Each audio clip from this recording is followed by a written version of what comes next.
In energy matters, today was Presidential Security Advisor Sydney Mufamadi's turn to appear before Scopa.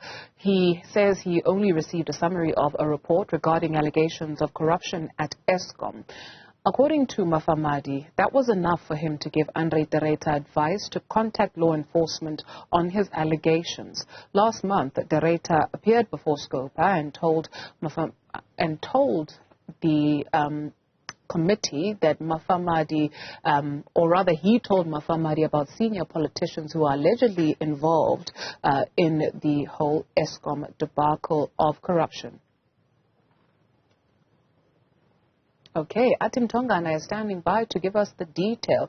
Let's start with the tone of that meeting, Athi. It was rather more cordial to the admission of the members of the committee than we've seen in previous appearances of the SIU, the police, the board, and even Pravin Gordhan.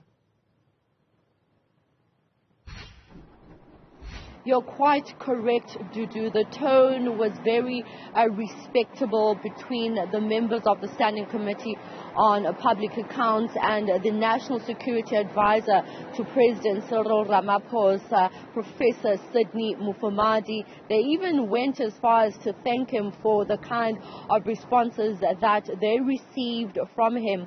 But I must say that it was almost as though he basically said the same thing that Ruyter said before the committee, in that they both did not want to name the senior political office bearers who Ruyter mentioned during a meeting in July.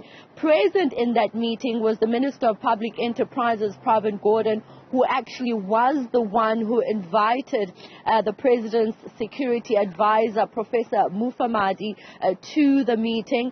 And what we know from Mr. Mufamadi, of course, is that he was there to be able to advise the minister on how to proceed based on that intelligence report which was commissioned by Ruyter. Mufamadi says that he was not handed a copy of that report. In fact, the committee has been looking for that report because when other bodies, including the SIU, the police and the board of Eskom appeared before Scopa, none of them seem to have this report, including the Minister of Public Enterprises, Pravin Gordhan, who was the last to appear before Scopa. And so Mr. Mufamadi informed the committee that even during that meeting with him and the Minister of Public Enterprises and Ruyter, Ruyter was just basically going through that report without actually giving them the report. And of course, the impression that MPs had was that perhaps he should have actually asked for that report in order to hand it to the president. But let's listen to what he had to say in relation to this report and whether, those who had hopes that he would then take that report to the president, those hopes were not expressed to him, according to him. If there was a hope that I will take the report to the president, such a hope was not expressed to me. The nature of the sharing of the report was not the handing over of the actual report. It took the form of Mr. Ruyter telling us, and my sense was that it was correctly a synoptic presentation of what was contained in the report. So there was no report given to me which I would then carry and hand over to the president.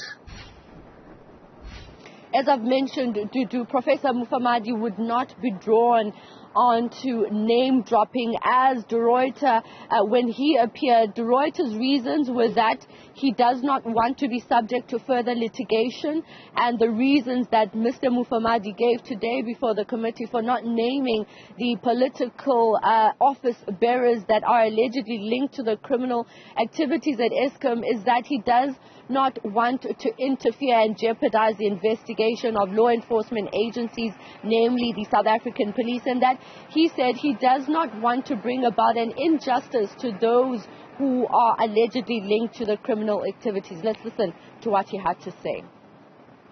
We were given a sense of the extent of the pervasiveness of the criminality, organized crime that was taking place in the power stations.